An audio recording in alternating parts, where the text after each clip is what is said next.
ക്രിസ്തുവിൽ പ്രിയരെ, വചനയാത്രയിലേക്ക് സ്വാഗതം.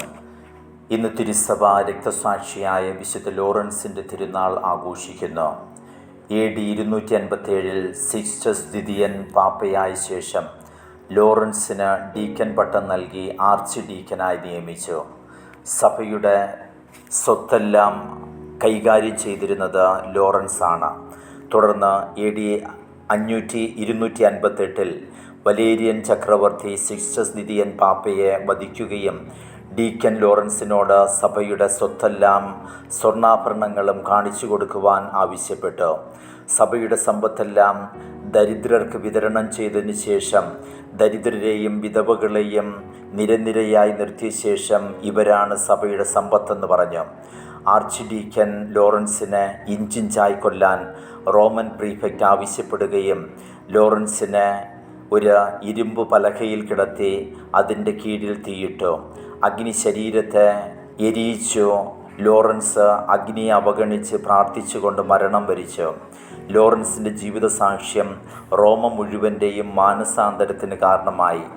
അദ്ദേഹത്തിൻ്റെ ജീവിതം നൽകുന്ന സന്ദേശം ക്രിസ്തു ദരിദ്രവേഷത്തിൽ നമുക്ക് പ്രത്യക്ഷനാകുന്നു. തന്നിമിത്തം ദരിദ്രരോടുള്ള സ്നേഹം രക്ഷയുടെ അടയാളമാണ്.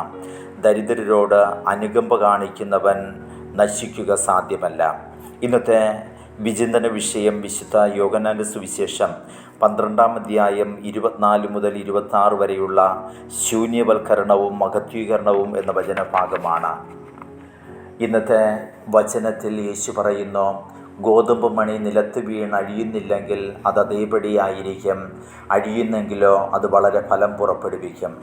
നിലത്ത് വീണഴിഞ്ഞ കിളിർത്ത് വളർന്ന് ചെടിയായി ഫലം പുറപ്പെടുവിക്കുന്ന ഗോതമ്പ് മണിയുടെ ഉപമയിലൂടെ യേശുവിൻ്റെ കുരിശുമരണത്തിൻ്റെ ഫലദായക ശക്തി സുവിശേഷകൻ നമ്മെ പഠിപ്പിക്കുകയാണ്.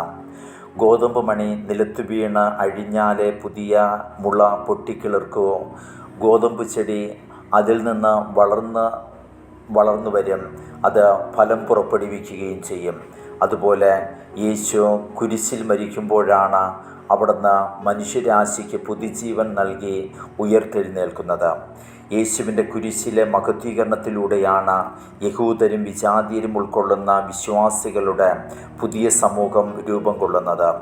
മരണമാകുന്ന അഴികലിലൂടെ പോകുന്ന ക്രിസ്തുവാണ് സമൃദ്ധമായ പ്രേക്ഷിത ഫലം പുറപ്പെടുവിക്കുന്നത്, ജീവദായകമായ മഹത്വീകരണം പ്രാപിക്കുന്നത്.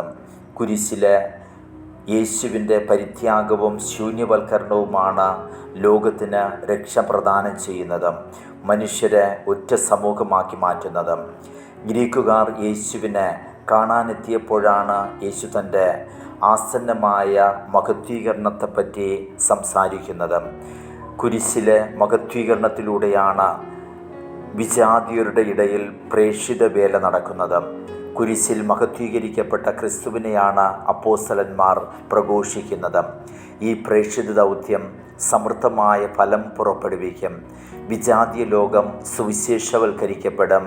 അങ്ങനെ സഭാസമൂഹം ശക്തി പ്രാപിക്കുകയും ചെയ്യും. അതാണ് യേശുവിൻ്റെ കുരിശുമരണത്തിലൂടെ ഉളവാകുന്ന സമൃദ്ധമായ ഫലം. ഈ വചനം ക്രിസ്തു ശിഷ്യത്വത്തിൻ്റെ ഉൾക്കാമ്പ് എന്താണെന്ന് പഠിപ്പിക്കുന്നു. ഓരോ ശിഷ്യനും ഗോതമ്പ് മണി പോലെ അഴിഞ്ഞില്ലാതായാൽ മാത്രമേ ആത്മീയ ഫലങ്ങൾ പുറപ്പെടുവിക്കാനാകൂ. വിശുദ്ധ ലോറൻസിൻ്റെ ജീവിതം ഇതിന് വ്യക്തമായിട്ടുള്ള സൂചന നമുക്ക് നൽകുന്നു. അഴിഞ്ഞില്ലാതാവുക എന്നതുകൊണ്ട് അർത്ഥമാക്കുന്നത് ആത്മപരിത്യാഗമാണ്, സ്വയം ശൂന്യവൽക്കരണവും എളിമപ്പെടലുമാണ്, അകത്തിൻ്റെ നിഗ്രഹമാണ്. ഇത് ജീവിതകാലം മുഴുവനും നീണ്ടു നിൽക്കുന്ന പ്രക്രിയയാണ്. ജഡിക ഭോഗങ്ങളും സ്വാർത്ഥമോഹങ്ങളും പടിപ്പടിയായി നിഗ്രഹിക്കുന്ന ശിഷ്യർക്കാണ് സ്നേഹത്തിൻ്റെയും കരുണയുടെയും വിശുദ്ധിയുടെയും നന്മയുടെയും സത്യത്തിൻ്റെയും സൽഫലങ്ങൾ പുറപ്പെടുവിക്കുവാൻ സാധിക്കുന്നത്. അതായത് ഈ ലോകത്തിൽ ശിഷ്യരുടെ പ്രേക്ഷിത പ്രവർത്തനം കൃത്യതയോടുകൂടെ ഫലദായകമായിട്ട് മാറുന്നത്. തുടർന്ന് യേശു പറയുന്നു, തൻ്റെ ജീവനെ സ്നേഹിക്കുന്നവൻ അത് നഷ്ടപ്പെടുത്തുമെന്നും ജീവനെ ദ്വേഷിക്കുന്നവൻ അത് കാത്തുസൂക്ഷിക്കുമെന്നും. ജീവനെ സ്നേഹിക്കുക, ജീവനെ ദ്വേഷിക്കുക എന്നീ പ്രയോഗങ്ങൾ സെമിറ്റിക് ശൈലിയാണ്. സ്നേഹിക്കുക എന്നതുകൊണ്ട് ഇവിടെ അർത്ഥമാക്കുന്നത് സ്വാർത്ഥപരമായ ജീവിത ശൈലിയാണ്. ദ്വേഷിക്കുക എന്നതുകൊണ്ട് അർത്ഥമാക്കുന്നത് മറ്റുള്ളവർക്ക് വേണ്ടി തന്നെ വ്യയം ചെയ്യുന്ന ആത്മദാനപരമായ ത്യാഗത്തിൻ്റെ ശൈലിയാണ്. ഈ അർത്ഥത്തിൽ പ്രസ്തുത വചനം നമുക്ക് മനസ്സിലാക്കുവാൻ കഴിയും.